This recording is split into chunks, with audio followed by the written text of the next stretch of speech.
We appreciate you being here tonight. We'd like to thank Collie and Mac, wherever they are, for having us here at Sedona Beer Company. Can we give them a round of applause?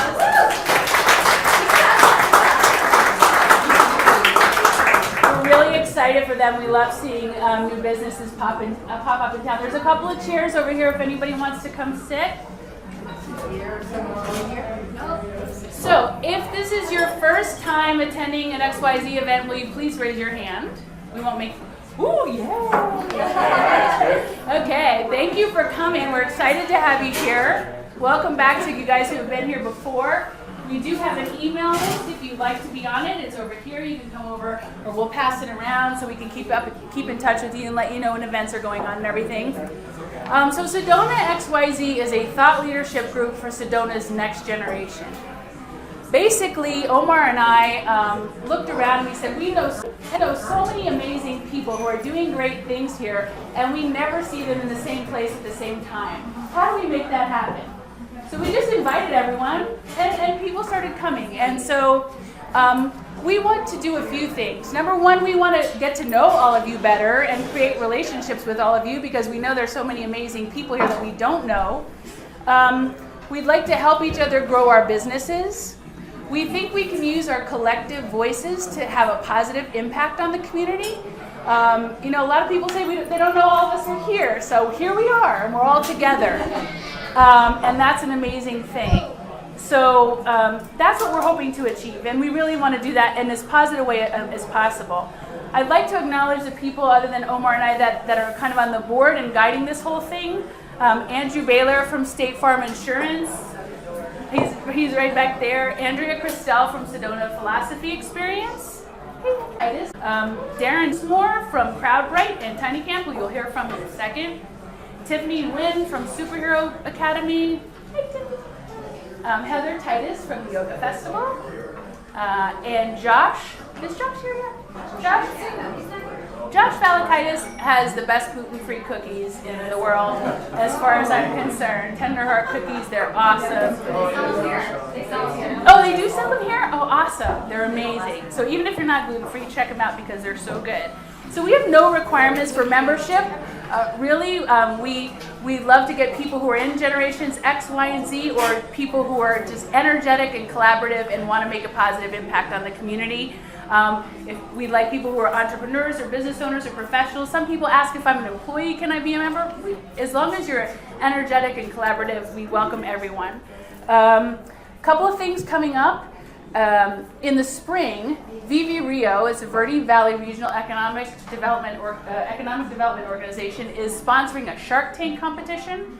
So if you're an entrepreneur and you have a product or idea that you're trying to get out there, it'll be led by Scott Hathcock, who runs Moonshot, which is the incubator in Flagstaff. Scott's wife, Kirsten, will also be leading it. Kirsten actually won on the real Shark Tank on television. So they're going to be leading the program. They're going to do a preview of that program in November here. The date is not final yet. I'll send it out next week. But it's a one-day program on how to tell the story of your business. And XYZ is going to partner with them. We're going to have a little mixer. We'll get together with the entrepreneurs, so we'll let you all know about that.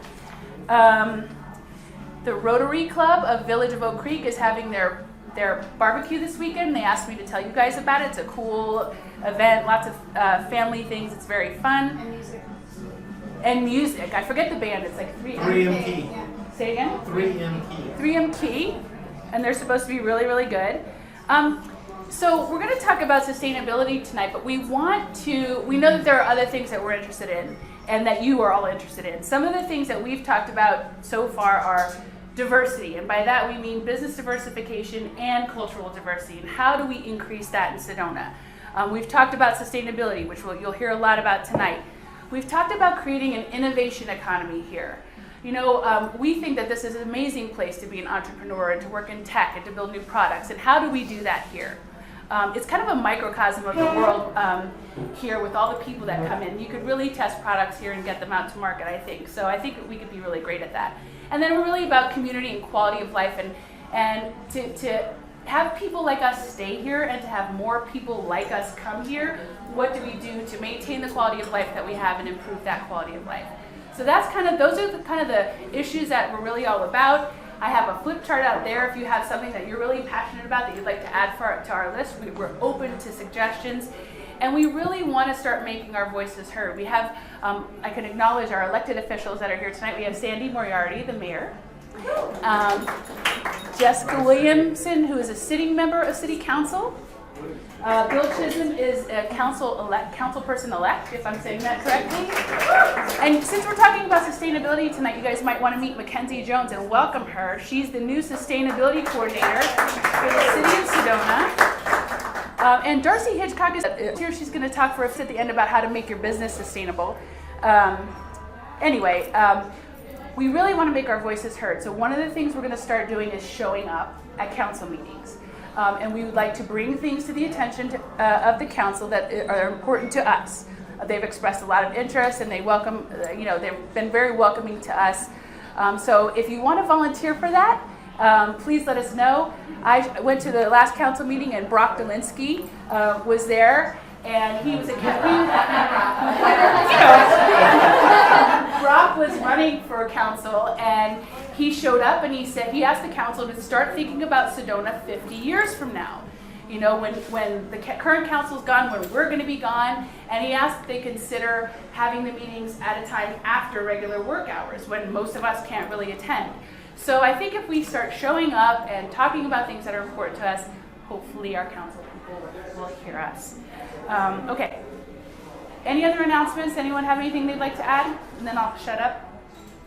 So I'm going to introduce Darin Dinsmore if you haven't met Darin already.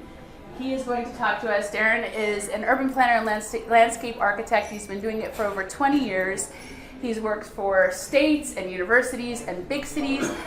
He's won awards for his planning. But most importantly, I think for us, he has helped mountain resort towns to become more walkable, more sustainable, cooler, hipper, and attract business people like we want to do here. So without further ado. Great. Thank you, guys. So we had you guys do a little exercise when you came in the room and look up your walk score. Is there anybody who didn't do that yet?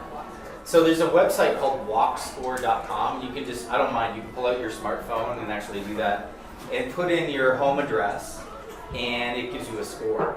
And basically this walk score, I think was developed about 15 years ago. And what it is, it's an algorithm that calculates how far from where you live it is to meet your daily needs. To go to school, to go to the grocery store, to go to the movie theater. And if you don't have all of the 80% of those core elements of your daily needs within walking distance, you actually score fairly low. Because then you have to get in your car and use your car, right? So I don't know what the average anybody know what, Sandy, do you know what the ADT is in Sedona right now? The what? Average daily trips. Oh.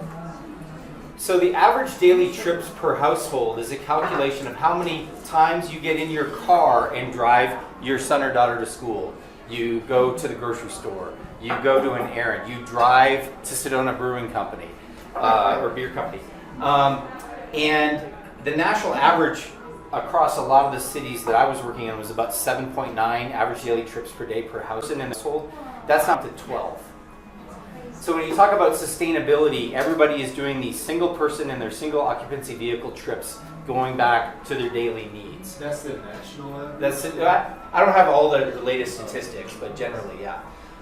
And so, is the issue traffic, or is the issue mobility and how we choose to get around? And is the issue the design of our city so that we feel too stupid to actually get in your car when that corner store or that thing that you need is just down the street?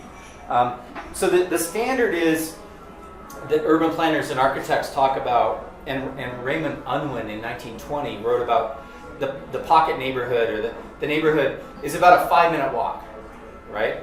So how long, about a quarter-mile walk is about a 5-minute walk.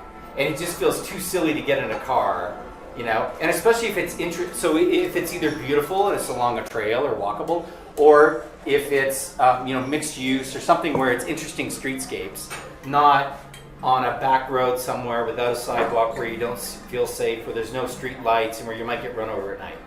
Okay, so I was just kind of going around the room and looking at people, and Bill, you've scored one of the highest scores. You got 41.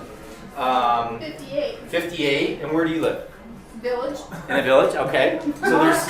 Mine's gotta be wrong though, because someone who lives closer to 89A got a lower number.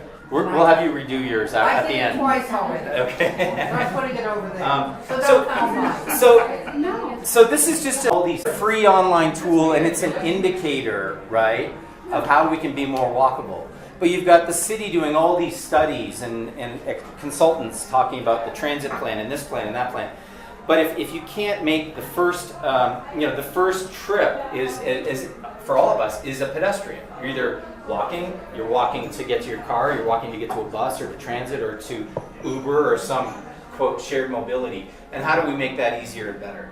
And I'm going to go through some examples of places where they've done that, well. Who scored 50? Is it a quiz? 54. Okay, you got 54. And where do you live? Just off of Coffee Pot. Can you point it out on here? Right behind Bashes. Yeah. Right over there. Okay, so right behind Dashes. So then you're close to all the commercial needs as well, right? So typical in the theory of urban planning and neighborhood development is about the grid and a gridded network of streets. So then you have multiple choices. There's not just one way in and one way out as well, right? And as you can see, Sedona wasn't really built on a grid. It wasn't really a historic pattern like San Francisco of a grid laid out over the hills of San Francisco, where San Francisco scores an average of 87 across the entire city, right? This was really a lot of subdivisions that were proposed, that some of them were cul-de-sacs, some of them weren't linked, and all these pink ones are the subdivisions. And then you've got sort of the highway commercial corridor here that isn't really providing a lot of linkages. And I think the real challenge from a design point of view is how do we knit that fabric back together again? So I'm going to show you, I'm not going to talk a lot about Sedona. I'm going to show examples from the 150 cities we've worked in and small towns we've worked in. One is Truckee, California, which was the last incorporated city in California. Population of 15,000 people that grows to 40,000 on the weekends, gateway to Lake Tahoe. But they were planned as a county, much like this. A lot of subdivisions, not a lot of connectivity. And for 10 years I worked there to actually knit that fabric back together again, create a walkable downtown. We were able to double the walkability of every single resident in that downtown core in 10 years. So this is an indicator of success. So as opposed to just a policy saying, well, we want to be more walkable and sustainable in this, we actually have something that we can use to quantify our results and track our progress going forward, right? And this may not be the perfect one. We could actually write our own algorithm, right? Is it more blacktop or is it like bike paths and walk paths? A bit of both, a bit of both. And because Truckee was so spread out, much like Sedona, a lot of it turned into bikeability, which we can talk about as well, right? So the quarter-mile walk is really what we're after. And then in a downtown or in a commercial area, or when there's something that's mixed use and interesting, the studies show that you'll walk a half mile or 10 minutes, which is uptown. So people will get out and they'll walk the entire thing because it's a 10-minute walk if there's something interesting. How do we create that in West Sedona? Right? So I'm going to show some examples from Truckee and Mammoth Lakes. These are mountain towns, but they're resort towns as well. And their fabric or their pattern is very similar to Sedona's. And what else is similar is they were surrounded by the national forest. So Mammoth Lakes, California is only 4 square miles surrounded by the national forest. So they had no more room to grow. So they had to infill and grow in and knit that fabric back together, yes? Were their demographics similar to Sedona? No. Sedona's an outlier, much like Coronado Island, which I'll talk about. So I've got some slides, I use some visuals, but I also want to have interaction and chatting as well. But I have some specific recommendations from some of our recent projects that I think are very relevant to Sedona. And I believe we don't need another 5 years of studies to take action. I believe we can, what the best practices are from other cities, get a lot of public support, maybe from this group here, and actually take action before the end of the year, right? I'm not going to talk about the definition of sustainability. I'm not going to talk about greenhouse gases and all that. I'm going to talk about planning and the physical design of the community. we can have that other conversation about our ecological footprint and those things at a separate time. Okay. So I'm going to talk about getting involved in the value of civic engagement, and I hope this group, as Marcy said, goes to city council, goes to these planning meetings. I've been, and some of the elected officials here have been to many. I've been to 575 public meetings in my life, and that's why I created an online software program so that I could get public input without going to those meetings anymore. But you have to do both. So I'm going to talk about the value of civic engagement and being involved and informed, first of all. And then I'm going to talk about being proactive. And I think there's this sort of laissez-faire attitude in small towns when you come here and you want it to stay just the way it is. And yet, you've got developers coming to town that are proposing projects, and then we're being reactive. So what's the future of Sedona? Somebody said, what's Sedona going to be 50 years from now? So is it the Sedona that we want other people to create for us? Or do we want to have a vision of what that Sedona is and proactively create it? And the only way we're going to do that is by working together. I'm going to talk about that. I talked a little bit about walk score and fixing our auto-oriented land use pattern. And I'm going to do that with some examples of other things that we're doing in other jurisdictions. My company has a tool called infill score. So infill development is basically saying what are the parcels of land that we have that are underutilized, so that we're not, approving new developments out on the edge of town, or underutilized parking lots, things like that. And how can we make better use of those? So we have data from 330 cities that are using this tool in 7 different countries that I can bring to the table to provide relevant case studies to Sedona of what's working, what isn't working in other jurisdictions. And then so I'm going to give the theory, and then I'm going to talk about some specific actions that I think Sedona can take right now. And one is a program that we instituted in Mammoth, California called Housing Now, or one that I'm doing in Riverside, California called Housing First. And it's the mayor's initiative. And it's saying beyond everything else, we're doing in-motion plans and walk-right-ride plans, but housing first is what we're going to do right now in the next 3 years. And we're in crisis mode. And I'm going to show examples of what those mayors are doing in those jurisdictions. Then I believe focusing on creating walkable, vibrant districts and placemaking. And there's a term called tactical urbanism, which I can't say publicly here, but we're going to talk about.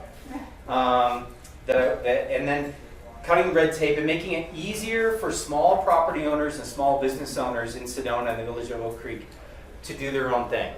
To add a secondary unit in their backyard for their granny suite, or to expand their business and have a place for their employee to live above.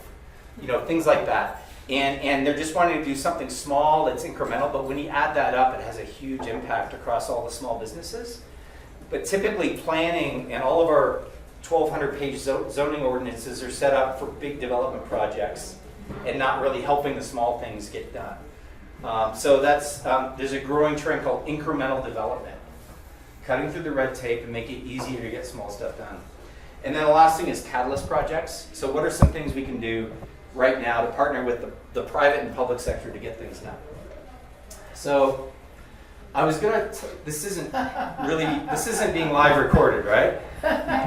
This can be edited. So the title of this slide was going to be "Shit You Can't Say at a Public Meeting in Sedona." You're missing one, property tax. Property tax, okay. So I think it's kind of self-explanatory, but these are, in my impression, of things you can't say in Sedona at a public meeting. High density, 3 to 5 story buildings, more traffic. Affordable housing. I've only been here I'm new. I've only been here full time since January, and I've had very prominent people in the community say to me, why do we want, so I just put a tiny house on the charter school to house a teacher in perpetuity that's going to be able to live in Sedona and only pay $500 a month. Took 8 months to get it done. Wasn't bad. Worked with the city. But I've had people say, well, why are we doing that? If we want affordable housing, people can live in cottages. Yeah. Yep. Affordable housing is something that some people in this town don't want to say. New hotel or proposed timeshare project. Urbanism, the term urbanism, there's a couple terms, new urbanism, walkable little mixed use communities, but new urbanism or tactical urbanism. something you can't say, which I'll explain. Connected neighborhoods. I think it's option 11 in the mobility plan. Is that right? I don't know which one, but yes. It's 7. 7. Okay. Is about connecting the neighborhoods, and there's a lot of public outcry about eminent domain and private property rights, and I think it's being framed wrong, or could be framed better, that it's not about plowing roads through private properties. It could be as simple as a pedestrian easement, a path, things that we've done historically, a bicycle boulevard that they just did in Aspen, things like that. Proposed gated community, and then increase our tourism marketing budget. So I think these are, and so what did I miss? What did I miss? Property tax. Property taxes. Anything else? Sewage fees. Sewage fees, yeah. Okay.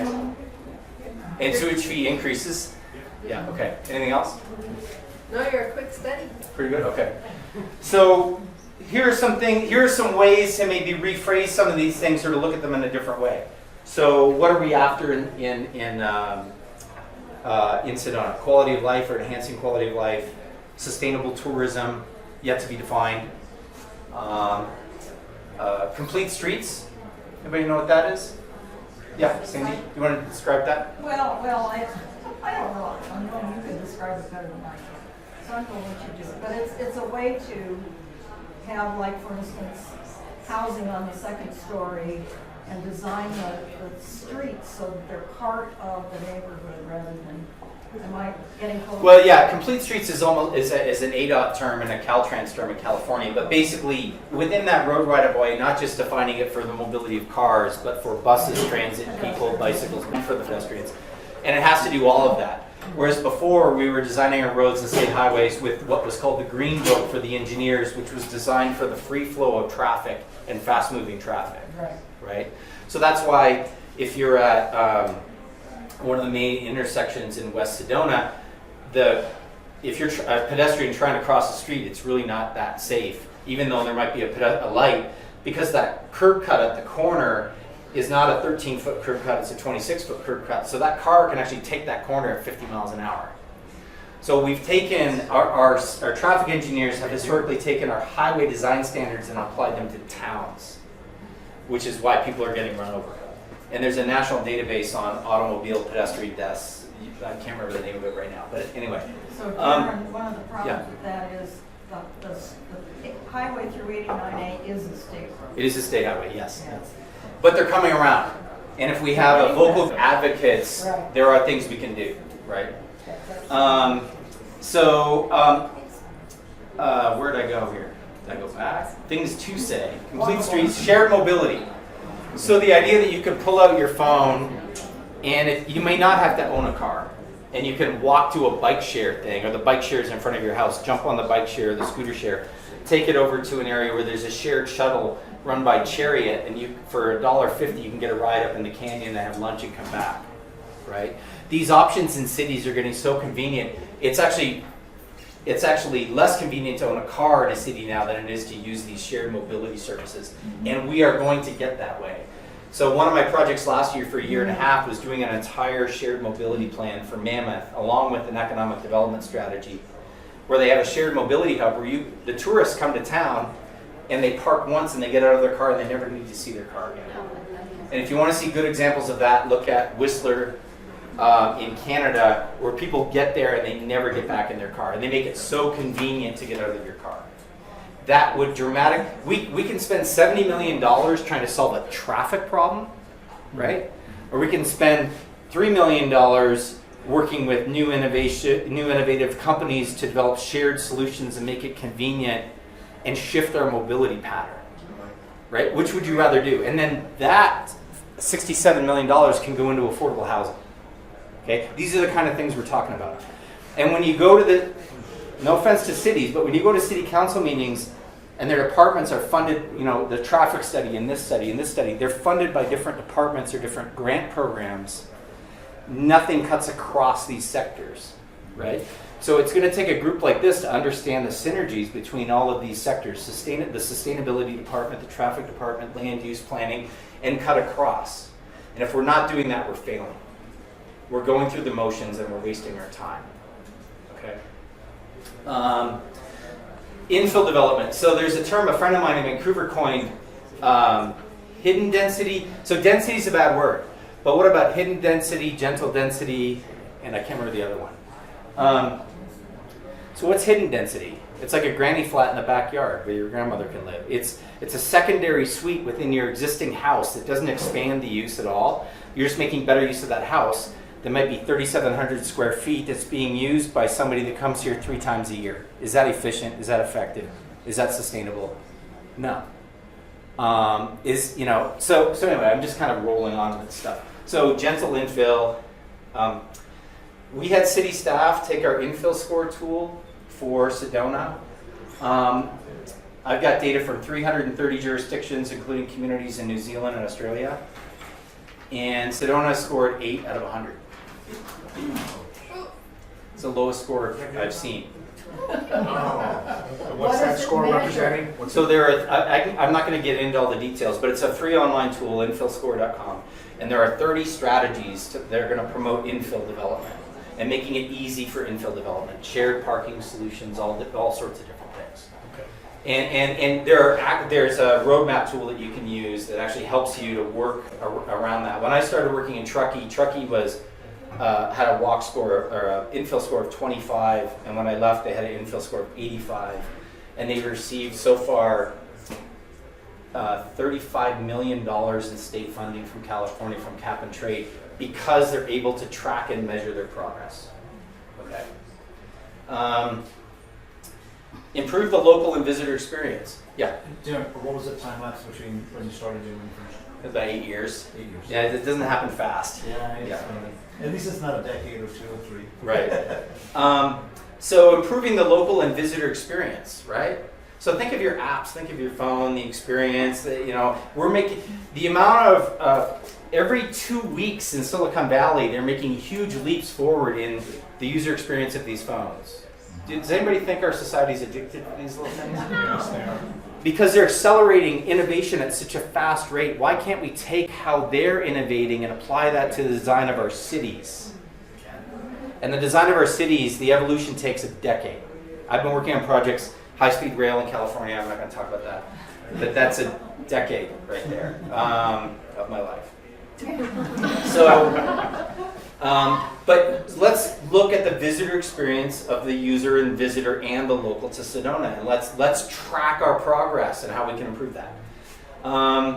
Authentic community character, yet to be defined, but that's why people are here, because of the natural beauty, the surroundings. Sedona is wonderful. How do we preserve it? How do we learn from the past and make it better? And then I talked about park once, and then tactical placemaking or a town square. So there's no town square in Sedona. There's good little hidden public places. There's great parks, but they're not at the center where everybody actually is.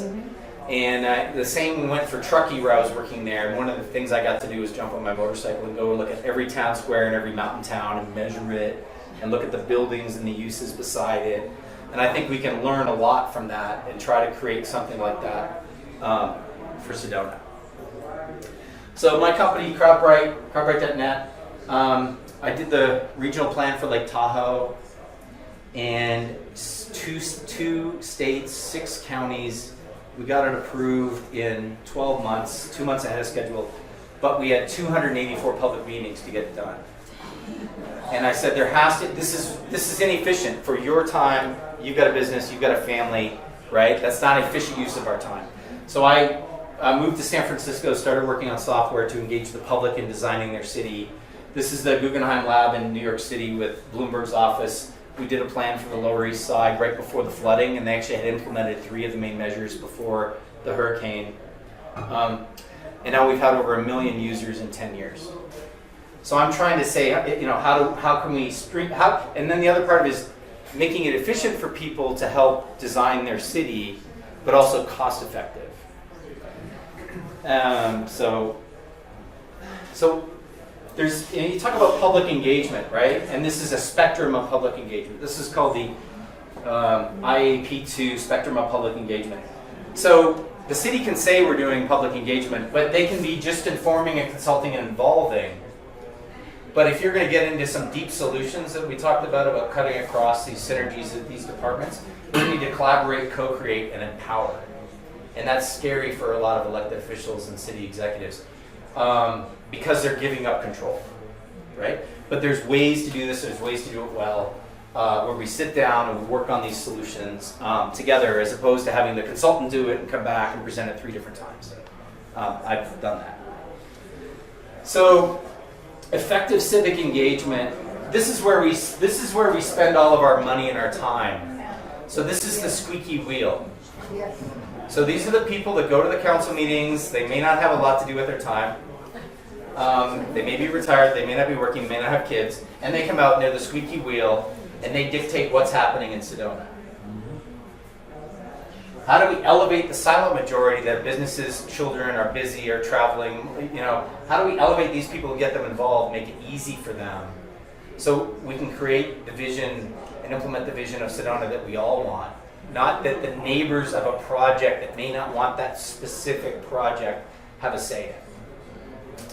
So in urban planning circles, a lot of that is, in how the city runs their process. And I know in Sedona it can be difficult to get things to happen. So in Australia, what they do, if there's a group of 300 angry neighbors that come to the meeting, that's great. We want to hear from you. 3 minutes. We want your input. You got to be coordinated. You got to be organized. But you're a stakeholder group. You 300 people live within this boundary of this area. We want to hear from the rest of the population about this town. And they specifically say that. Thank you very much. You've had your 3 minutes. Now let's hear from everybody else in the town. So there's a growing movement called the YIMBY movement. So there's the NIMBYs, not in my backyard. There's a growing movement called the YIMBY movement, yes, in my backyard. They want more housing. It's designed well, that's small scale, that fits in the neighborhood because it helps with affordability and options for their children. If we put up a gate on Sedona right now and don't evolve the land use fabric, the type of buildings that are here, the social demographics and the future of Sedona are not going to change very much. And no matter how much sustainable tourism marketing we do, it doesn't really matter. It's going to be the Sedona today is going to be the same as it is 30 years from now. Maybe that's appropriate, but is that sustainable? I don't know. So how do we elevate the silent majority? So we basically build these apps, engage the public and gamify it, make it easy, make it fun, and get them informed in a way to shape the future of the city. There are other people that do this as well, but we actually run the online tool and the in-person engagement at the same time and provide the data to the elected officials to make the informed decisions. So we've done downtown Las Vegas, Honolulu, Toronto waterfront with Google. So we've got about 150 of these that are live right now. You can go and check them out. Some little ones too, right? Some little places. Yeah, a bunch of small towns. Yes, towns as well. Can anybody read what it says? Can you read what it says on the bottom? Mistakes. It could be that the purpose of your life is only to serve as a warning to others. Yeah. So this is how cities make policies. I'm not talking about Sedona. I'm just talking in general. Is we make a mistake, or we approved a project. We approved a 3-story project. The neighbors were outraged. We're never going to do that again. Then there's a policy. There will never be a 3-story building ever again in the city of Sedona, no matter how beautiful and amazing and location specific it is, and whether it provides affordable housing or not. Right? So we're in a reactive mode in terms of our Euclidean zoning, and we need to be proactive in terms of how we create the future we want. And it's not easy, it's really difficult. And this isn't going to happen unless everybody gets involved. Plus, people have already bought property. People have already bought things with expectations. Correct. And changing their expectations sometimes is hard. Right. So maybe in an industrial area, so maybe in an industrial area that's going through a community focus area plan right now is a process where you don't have a lot of neighbors, where we could test this out. Sure. Right. Yes. So I'm a proponent of this proactive planning and having people involved and having local leadership, and then setting up these partnerships for success. So we wrote a book 15 years ago called Planning for Prosperity, and a second one called Investing for Prosperity, which kind of laid a guidebook for small towns in gateway communities and tourist areas struggling with growth and development and getting the right fit. I think there are a lot of elements in there that are appropriate. And I think what Sedona is struggling with is this whole idea of capital. Where do we invest our capital? So you've got natural capital, social capital, and financial capital. And there's always tension in between. So how can you invest in two types of capital without diminishing the third? Okay? How do we do a trails master plan that doesn't put too many people in a sensitive area in Sedona on Forest Service lands, but doesn't devalue the surrounding properties at the same time, right? So I use this a lot in kind of framing issues with cities, but there's different Venn diagram frameworks, and we may actually say, in Sedona, the environment is the product, and that it's actually an embedded diagram where the environment is here, social is here, financial is in the center, right? So we're not making those financial decisions, we're making it based on the environment. I think if you look at the track record of council, that's kind of where they are. Okay, state that. Put that on your website, own it. This is our framework for our city, just like a business. Run the city like a business. So we don't spend all of our time in these meetings doing this, right? Just an idea. So I was the planning director for a group called the Sierra Business Council, 272 small towns. Tried to implement the policies and recommendations in that guidebook. And a lot of it was just kind of understanding the past, building on the past, trying to reshape the growth patterns from sprawling subdivisions and commercial strip corridors into vibrant downtowns. Spent about 15 years doing this, but it was very vision driven with people developing their own plans. This is downtown Truckee. So Truckee was sprawling out with subdivisions, but they had this rail yard that was an old lumber mill, and it was 26 acres. And it's like, this is where we should be putting all of our energy, all of our focus. And we had these underutilized parking lots and inefficient land uses. That doesn't look anything like parts of Sedona, does it? And the town created the plan, and they went from the traditional land development pattern, a developer-driven and regulation-driven. The town's working on their development code update, waiting for a developer to come in and make an application. It's very reactive, as opposed to vision-driven, place-driven, and site-driven. We're going to create vibrant districts. We're going to work with XYZ in the chamber. We're going to implement these plans working together. And it's a different, synergetic way of thinking. And this is the plan that ended up coming out from the people of Truckee for how they wanted to expand their downtown. And they're the ones that have got the $35 million of public funding.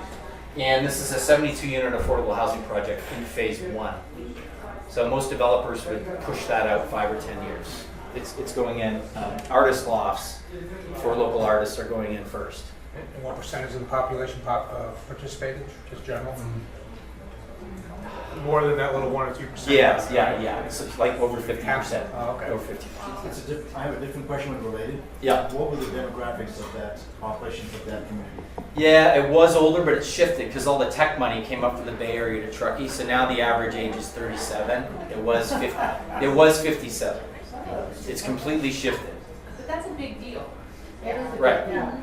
So they've got Outside Magazine Town of the Year like 4 times in the last 10 years. But they focused on reconfiguring the land use patterns to create walkable mixed-use centers, nodes, and neighborhoods.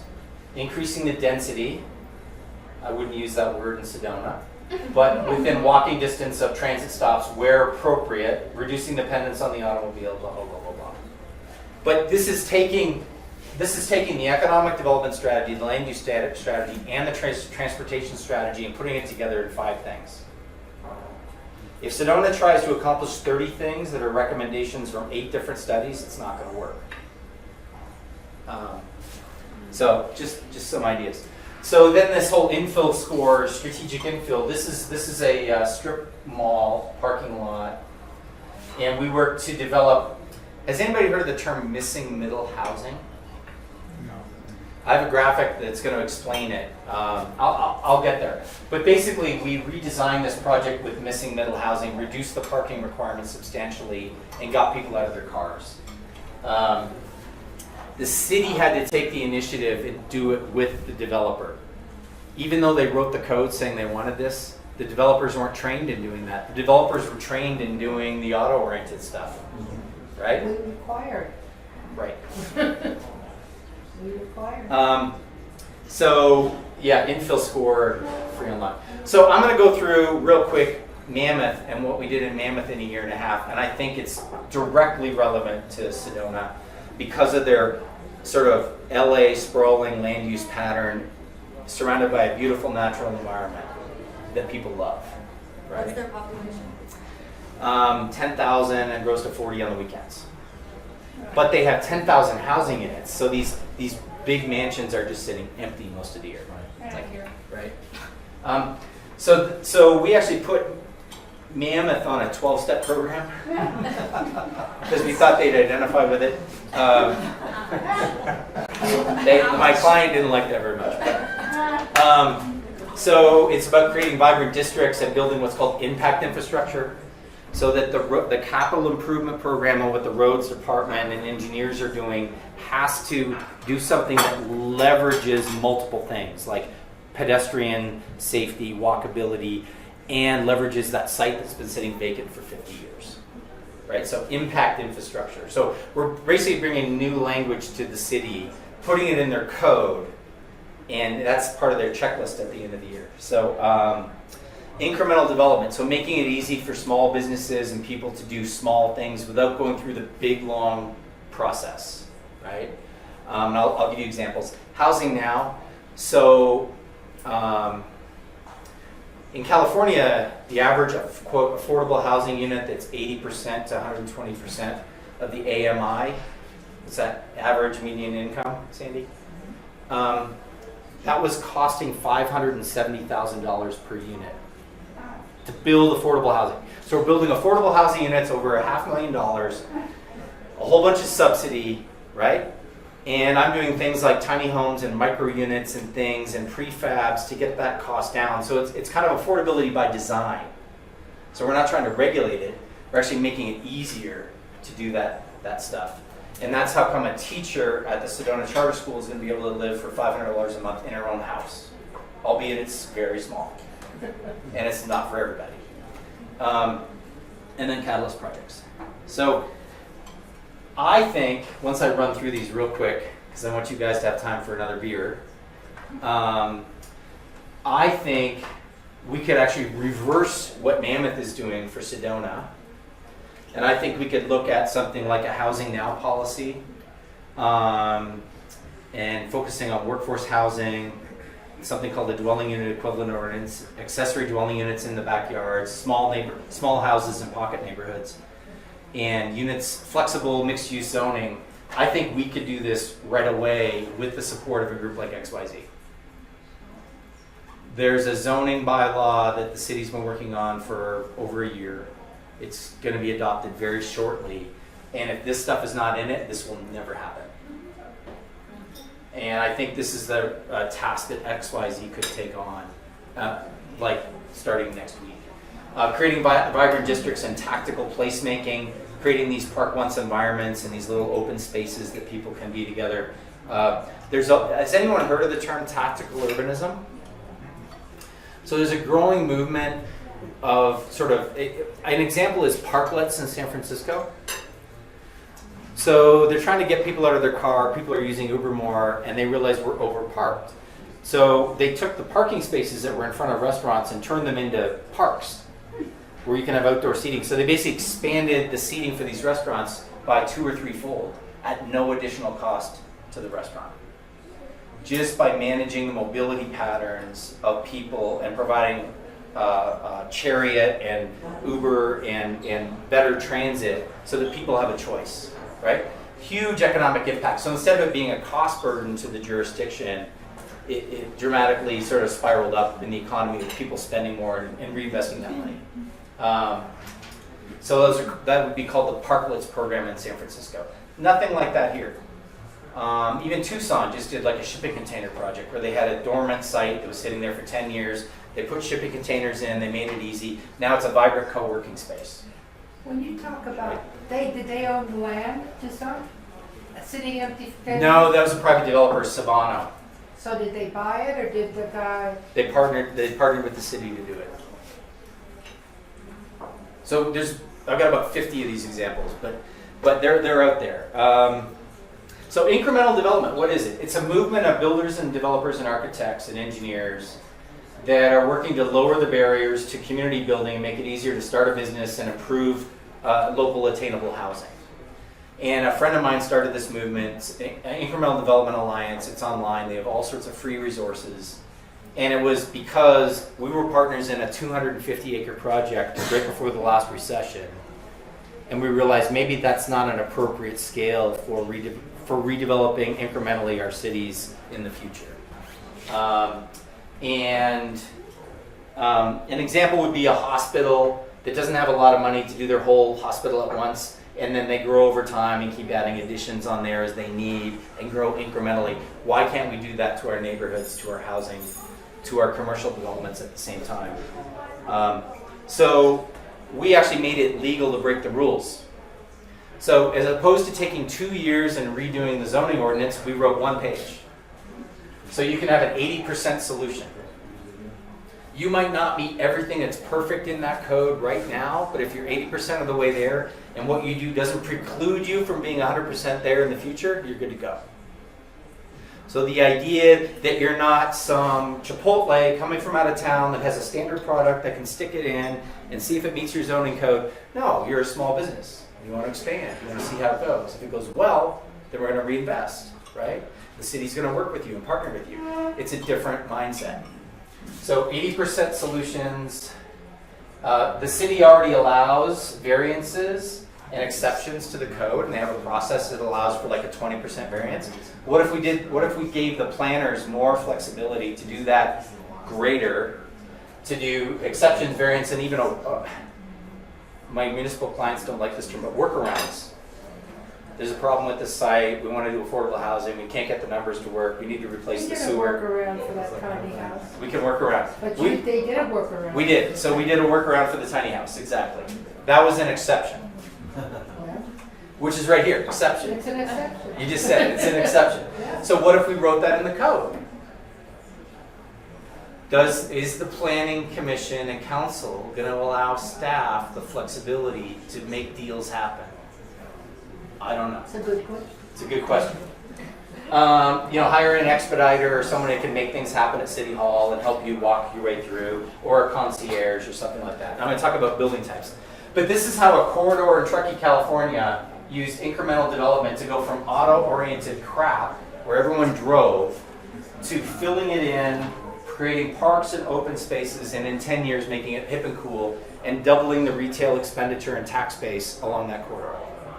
Increasing walkability, increasing tax base, increasing retail sales tax. Just through good design. I want to say urban design, but you can't say urban in Sedona. Good community design and planning. So this is what Mammoth wants. So these white buildings are all the existing buildings, and they're all spread out, a lot of parking lots. They cut the parking in half, and these are all the new buildings that are proposed to fill in that gap. If you squint at it, this could be West Sedona. This could be Highway 89A. And if you just wrote this report, nothing's going to happen. It'll sit on a shelf. But if you actively say to your staff, this is what we want, and if the XYZ group in your town says, I want my kids to be able to walk to the gelato place and not across a parking lot, but across a public square, we can make it happen, right? So we started small, and we created a 3-story mixed-use building prototype, and we made the plans available free to the developers. We did all the fire sprinkler design and all the brain damage with it. And it could be, it has to be adjusted to fit the character of the neighborhood, but it can wrap a parking garage. It could be this was a 2-car garage. It was placed there, so it has a commercial business and affordable housing above. And we made those available for $1,000 to developers instead of costing $250,000 of risk for the developer. And this is a set of the plans.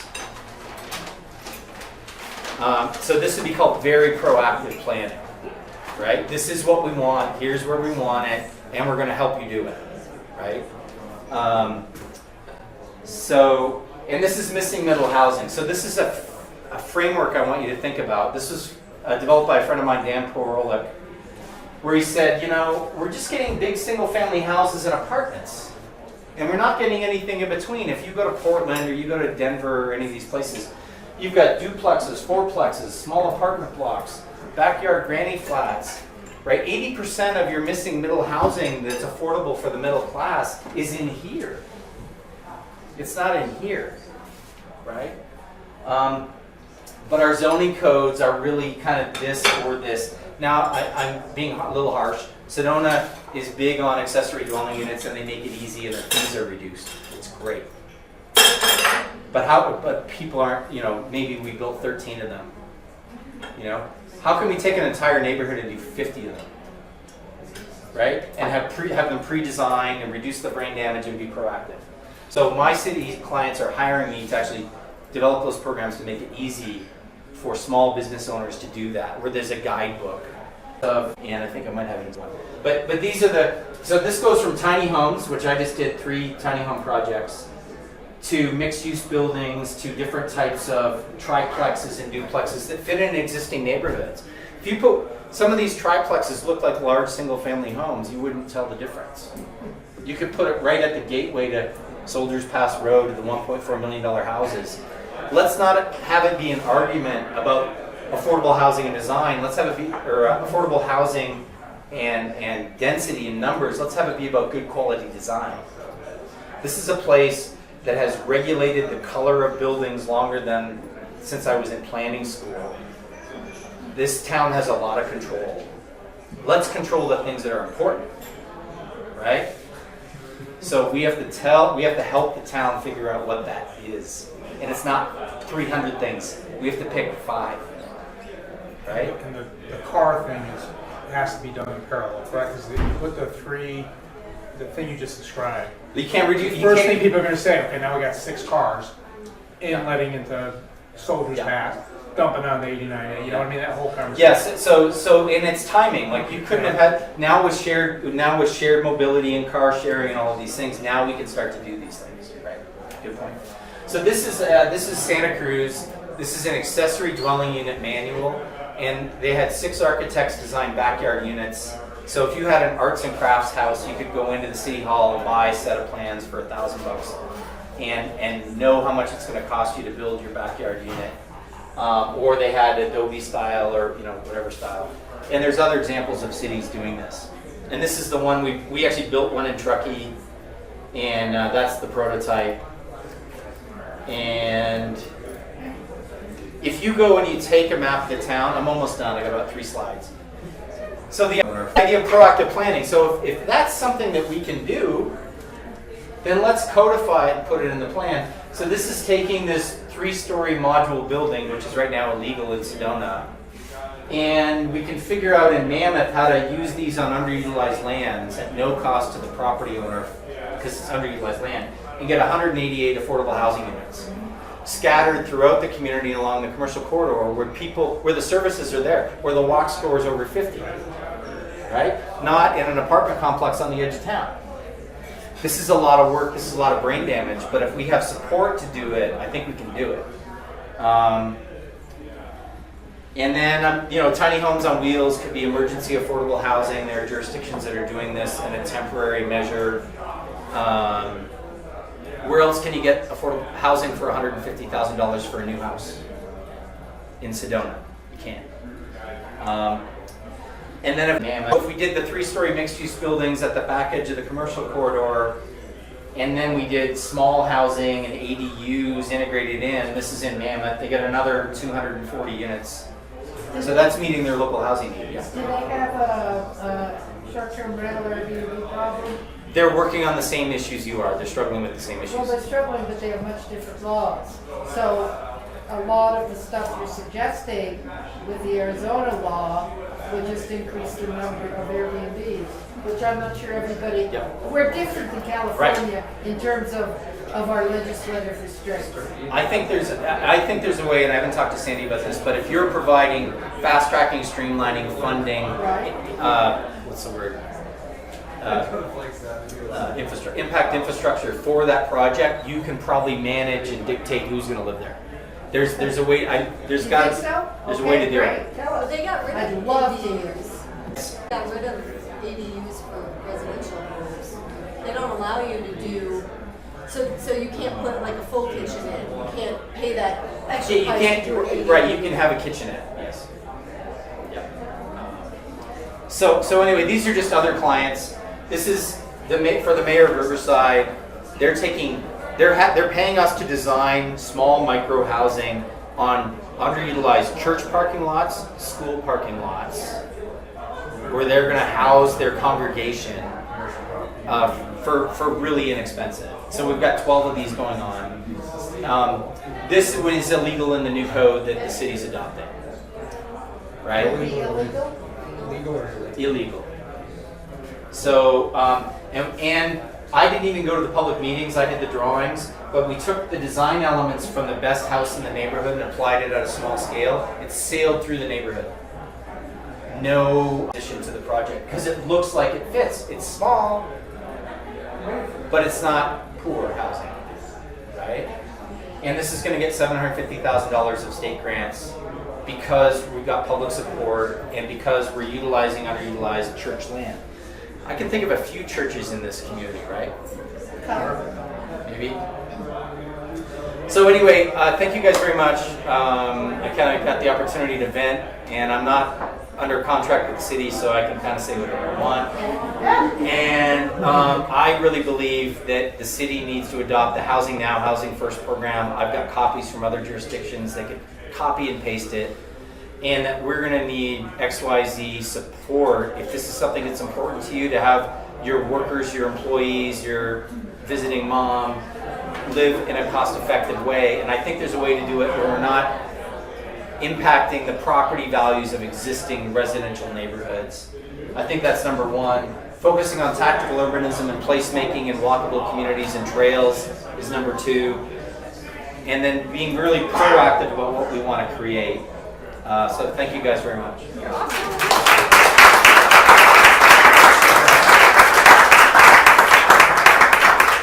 other questions? How tiny was the tiny house you did?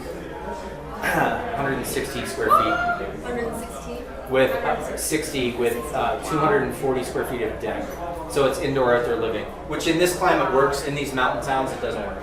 How'd you get the exception for a 284 meter? Was that the one? So no, the city has got some really innovative stuff. They do not have a cap on minimum unit size, which is very rare. The city's fees for accessory dwelling units, I think half or less than half of others. Is that right? Are you asking me? No, behind staff or behind you. Matt. Or the dual accessory units? Yeah. They're based on valuation, so it comes down to The cost, the city is way ahead of the other cities I'm working with. So if you want to go and do a small rental unit for your mom or for your kids or something in the backyard, this is the place to do it. I'm saying, could we develop a program and do 50 to 100 of them and have that be part of the affordable housing solution and have the local employers sign contracts to rent them at scale? And so you're having meetings with residents saying, hey, would you like to, you got land that you are not using, we want to put a renter right next to it. And they go, are you nuts? Or, hey, that would be great, how much? So these meetings, so I can say this because I'm not on staff. These meetings with the neighbors do not happen at city council. They happen at a bar with a napkin. Right. This is where most of my meetings are in bars or with a bottle of whiskey. I don't like the city. They there's always some issue that they had with some agency and they don't want to be part of the solution. And I think we're actually really close. Yeah. So, you mentioned that there's a new zoning code that's about to be approved, and that if it gets approved without certain amendments, Yeah. right, that we won't be able to go forward with a lot of these things, and you want XYZ support. What specifically could XYZ do to support that effort? Yeah, it was on one of these slides. I skipped over it. It's one page. It's called the Dwelling Unit Equivalency Ordinance, DUE. And it says something like, for the purposes of parking, density, fees, and setbacks, they're reduced. So if you're doing a 600 square foot small home, it's a quarter of the parking density and fee requirements of a regular home. If you're doing a 400 square foot small home, it's a sixth of the parking density fees. And then at the end, it says this is a 3-year trial that's subject to local whatever, and it'll sunset, blah, blah, blah. Okay, so we're kind of in the weeds, which is cool. Yeah. What can the people in this room do specifically to support that? If this group wants to do that, I could make that available from other jurisdictions, and you could go to council. I think there are 3 more in the planning commission that are going through their hearings, and we could ask them to put this in the code. So if we had a sign-up sheet or something like that, we could hear from people that are here tonight that would be interested in supporting that. Yeah. I think that is the simplest because they've been working. I don't want to throw a monkey wrench in their plan. They've been working on it for a year and a half. This is 1 page, and you just staple it to the back of the plan as an amendment. You're done. Has anybody have you talked to any city staff about this? We've had a couple meetings where we're throwing ideas around. And what about this particular item? Has that been a subject of discussion with Justin or Karen or anybody? I'm laying it out publicly as an initiative tonight. Okay. Yes. Northfield City disclaimer. We're working on revising our land development code. I think you're familiar with that. Yeah. So we're going to be presenting pieces of it once each month of the next 3 months, and 26th and 7th, I think. Wednesday and Thursday of next week. It's on their agenda. And On council agenda. the things you've been talking about, a lot of this is what we will be talking to council about. And this is kind of the last chance. Right. We're planning to approve the new code at the end of November. So any changes and the type of stuff you're talking about, now is the time to bring it up. So Wednesdays at 3 o'clock at City Council Chambers. Thursday at 8 in the morning. Wednesday at 3 next week and Thursday at 8 in the morning. Yeah, and all the information is on the website. If you go to the City Council meeting agendas, you'll find a packet of material. But the main thing is, there is something that this gentleman says is not in there that has to be in there. I don't expect the people in this room are going to want to read the packet of all of the changes. I think to your point, if people wanted to do something, what would they do? And he said 1 piece of paper. If this is something that this group supports, making it easy to do small housing and affordable housing, I can have that 1 page from other jurisdictions. The other one, though, is some staff flexibility to make deals happen, right? Where there aren't that many. If you look at the underutilized properties, Sedona's approaching build out. I don't know how big your code is, but most codes are 1,200 pages. A 1,200 page code, as you're approaching build out, might not get you the exact project you want. In the same amount of time, you can sit down and design it. I think the whole idea of the 3-story in selected places like up at the Focus Center, pre-designed, and if you do this, you don't have to wait a year and a half to be approved, is a great idea. And that's something that we're talking about. So the short-term vacation rentals are a real issue. The Arizona legislature is not supporting this right now, although Sandy and the Arizona League of Cities and Towns are trying to deal with some of the unintended consequences. If we wave the magic wand 2 years from now, we had 50 buildings out there. There's a good chance of falling in the short-term vacation because we're ahead of legislation. Do you agree with that? Potentially, yes. I'm not trying to be a bias. So the Mammoth is hiring me to do a 50-unit ADU project. They're thinking the same way, and part of it is coming up with how to regulate Airbnbs. And what we're talking about is a lottery system. So they're getting around the codes because they're providing incentives, right? And it's basically a separate. It's not an as of right. It's not a land use right that you can do that. Well, it's an exception. We did provide a certain incentives, and if the developer wanted them, he would have to sign the agreement that they're not short-term rentals. Right. And that depends on making the incentives attractive enough that people will want to do that. And I don't think that's impossible to do. I think that's the way it should be done. The people that write codes aren't deal makers and real estate people. Well, They are neither code all writers, staffs. right? That's a different, it's almost like a policy initiative. The tiny house ordinance that Coconino County did is the reason why I'm here. They called me and said, we want to do micro units. We want a catalyst project. That's why I'm living here. And they couldn't get it through as an ordinance. So they started it as a council policy. So I came in and I worked with them over the last year and a half to improve it and refine it. And now it's code. Right? So it started as a policy, as a council directive. That could happen outside of your code. And then you could have a place in the code that it plugs into in a year and a half. So then it's digestible for the public. Yeah. I just want to circle back. So the best thing for the people in this room to do to influence the decision that's being made remembered is to go to one of these meetings or to sign a piece of paper. What's the best thing, what's the best call to action to the people in this room to take? I'm stepping out on a limb because I know there's a timeline here and the city's adopting the code. So I spent half my day kind of taking all the best ideas that I think are missing and throwing it in here. I could put together 2 pages, one for the dwelling unit equivalency and one for the 3-story mixed-use building prototype. And it's up to this group what they want to do. Marcy could email us Wednesday next and steps. Thursday is when you want to either send in information to council or show up at the meeting. Yeah. It's just kind of coincidental that we're doing all of this right now because we're having this talk. Oh, it's not a coincidence. And I got to say, I'm not harsh on the city. There's certain ways that government works that function, and there's certain ways that government work that is a waste of time. And I'm trying to pull out the best ideas from 150 clients I've worked with and push them on the city.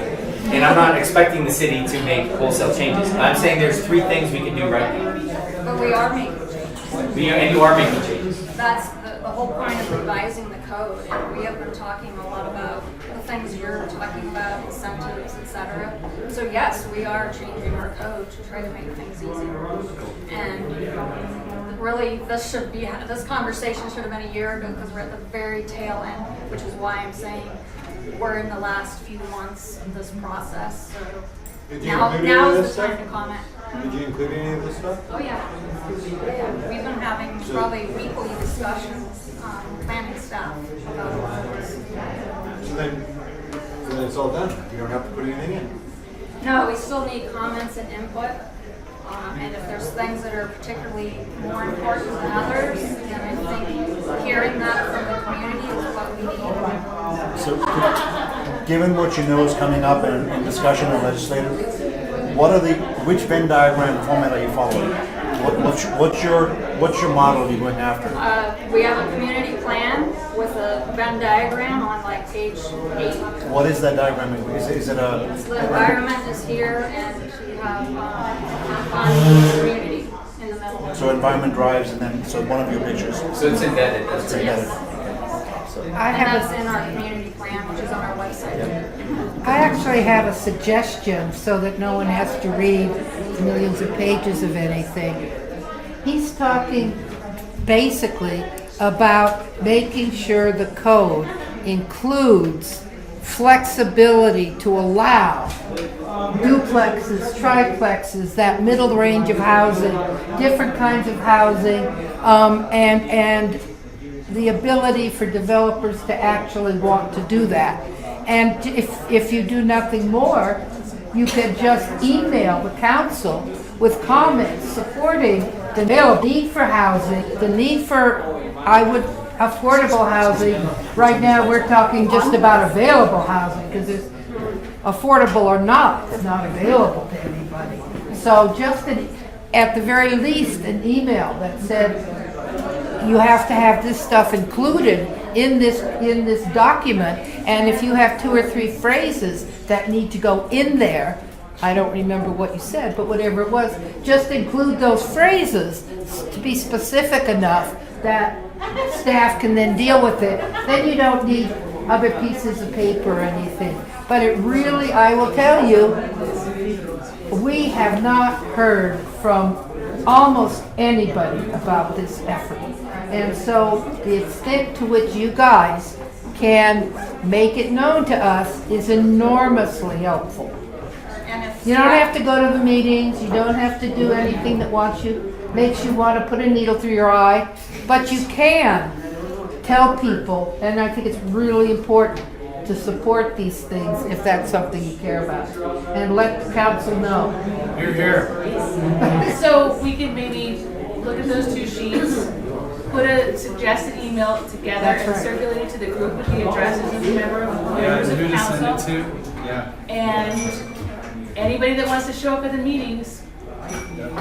What about signatures for all the people that won't be able to make it to those times? Send an email. Does that matter? Send the email. Send it around. Everybody should just send in the email. That'll count because it'll have your name on it.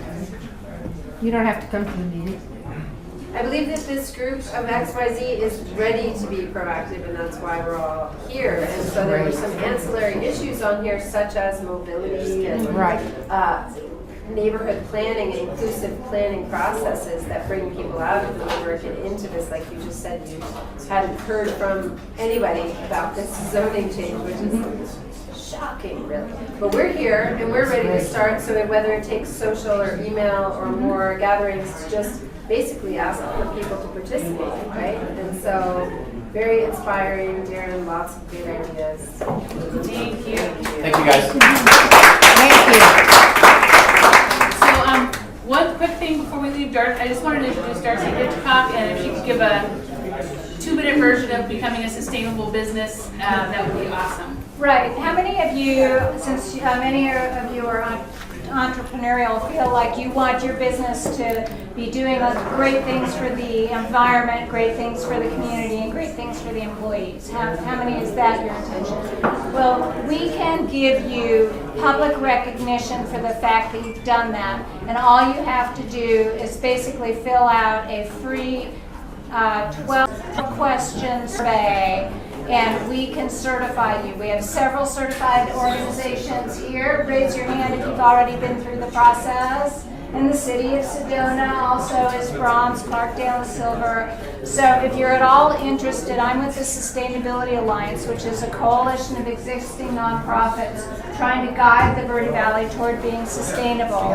And so this is one of our projects that we thought if we could make it easy for locals and also visitors to very easily find the most sustainable hotel, the most sustainable 5 restaurants, the most sustainable tour company, the most sustainable grocery stores, etc., that we could make the people who are doing the most for the community, you know, more productive, and also help this region brand itself as a sustainable destination, which is an intention that we have. Is there criteria for that?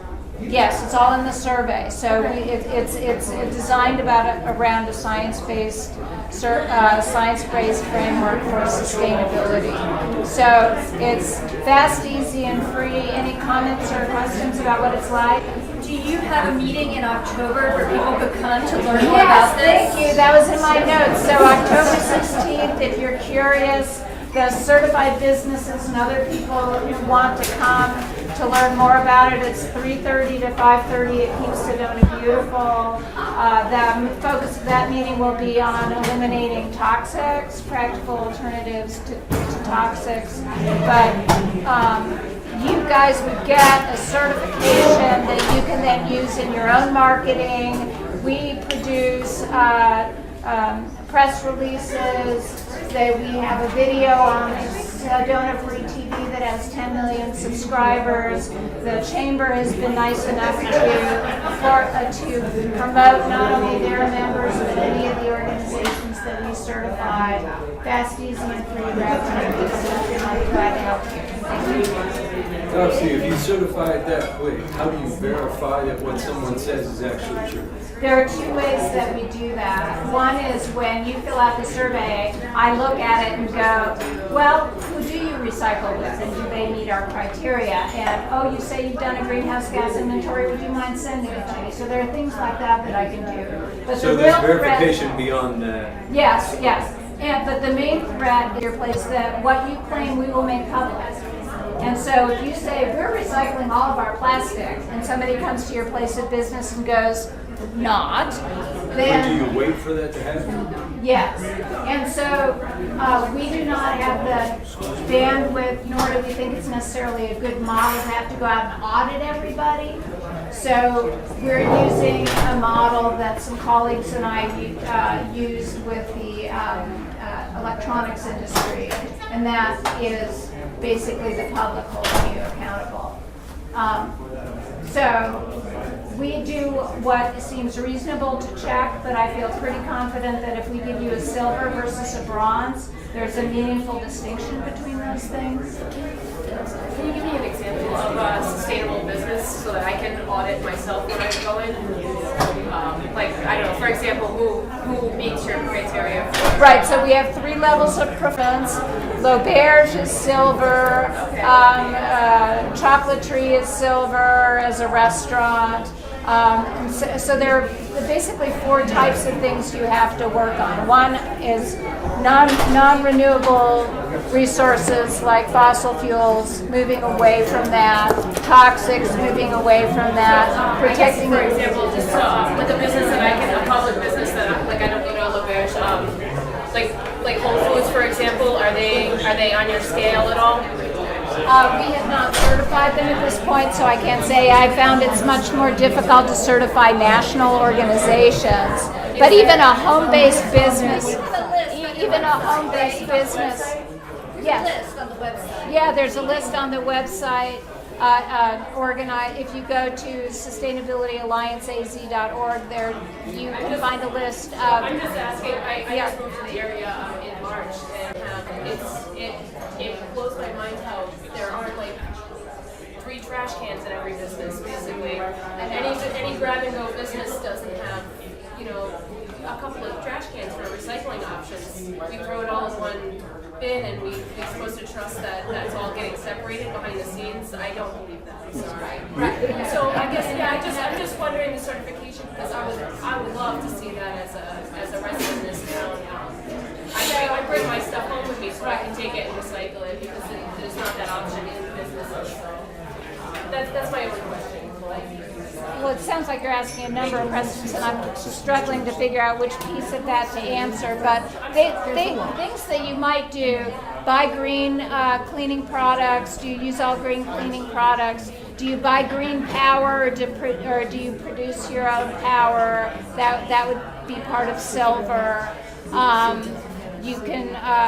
So if you look at the survey, which you can look at without actually taking it, so anybody can go in and click through. And if you, there are 2 websites. One is ours, and the other is for taking the certification. So if you go to sustainabilityallianceaz.org, and that's on the bottom here, that's our website, and sustainabilitycertifications.org is where you actually take the survey to get certified. So anyway, it's fast, easy, and free. I encourage you to do it to help your own businesses and help the community as well. Thanks, Darcy. Thank you.